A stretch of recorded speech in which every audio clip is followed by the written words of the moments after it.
So you want to learn how to play Chang'e. Well, you come to the right place, because I happen to main Chang'e. So I will teach you how to play Chang'e, how to build her, and how to level her abilities. Shout out to my boy Shamar for suggesting I should make a Chang'e guide.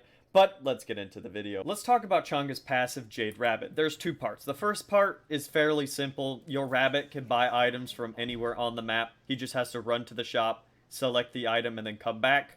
Once he's done doing that, he'll give you the item.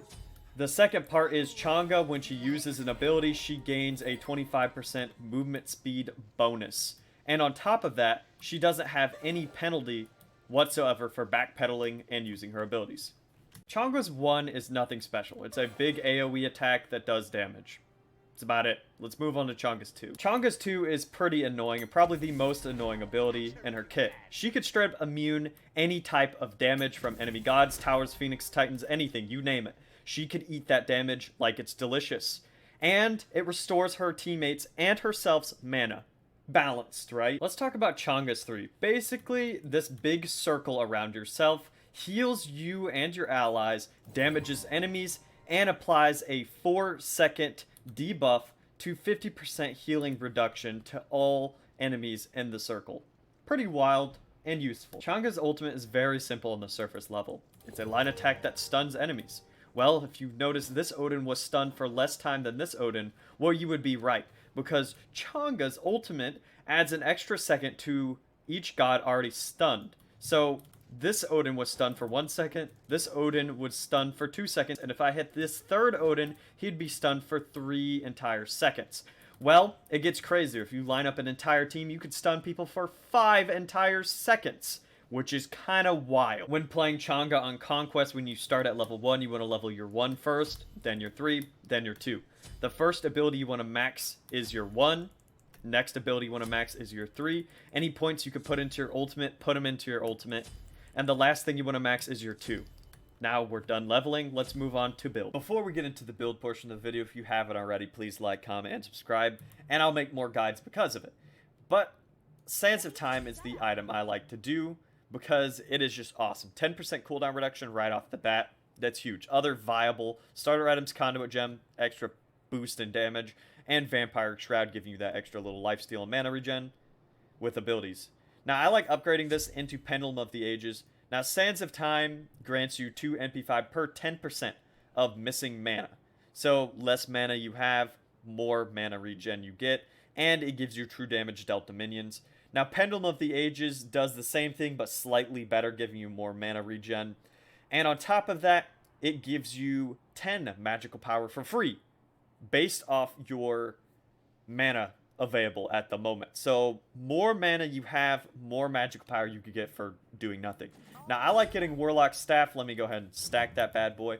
But base stats, it gives you 95 magical power, 150 health, and 200 mana. Very nice. And 10% magical pen, which is huge.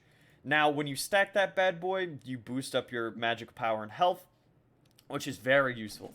Now, Staff of Midrin is really good. Now, the stats are awesome. It gives you 10% cooldown reduction and 10% magical pen. On top of that, you get 105 magical power for building the item, which is awesome. Now, your ultimate, when you use it, you get a 25% increase in damage dealt for 8 seconds. Once those 8 seconds end, it goes on a 45-second cooldown reduction. Now, end game, your ultimate should be on like a 50-second cooldown. So if you start the fight with your ultimate or just throw it out, you're getting a 25% damage increase, which is just huge for 8 entire seconds. Now, next, I like going into Soul Gem because the 10% cooldown reduction. Now, with Pendulum of the Ages, Staff of Midrin, and Soul Gem, you will have 40% cooldown reduction, capping out. You cannot get any more unless you build another item, but we're not going to talk about that today. Now, you get a 80 magical power, 150 health, 12% magical lifesteal, and 10% cooldown reduction. The passive of Soul Gem is really good. On a successful hit of an ability, you gain 1 stack. At 4 stacks, your next ability, so the 5th stack, that damages enemy god will deal bonus damage equal to 25% of your magical power to each god hit, and will heal yourself and allies 20 units for 30% of your magical power, and it will consume the 4th stack, and you'll restart stacking, of course. But when you're spamming abilities, you're just going to be throwing out soul gem procs, and it's going to be pretty crazy. Next item I like to get is Soul Reaver. Now it gives you 95 magical power and 300 mana. Now, I've gone over this item extensively in other videos, but the abridged version of the passive is the more health an enemy has, the more damage you do, depending on how much more HP they have. Next, I like to get Rod of Tahuti. Now, if I could find the glyphs anyway, I like upgrading this into Perfected Rod of Tahuti because when you damage an enemy, it marks them, and then you're able to deal extra damage to them, which is awesome. That's what I like getting. Now, you could throw Divine Ruin in there somewhere if you need to, instead of Soul Reaver for anti-heal. You could build Book of the Dead if you need some more health. Book of the Dead is a great choice, giving you a shield.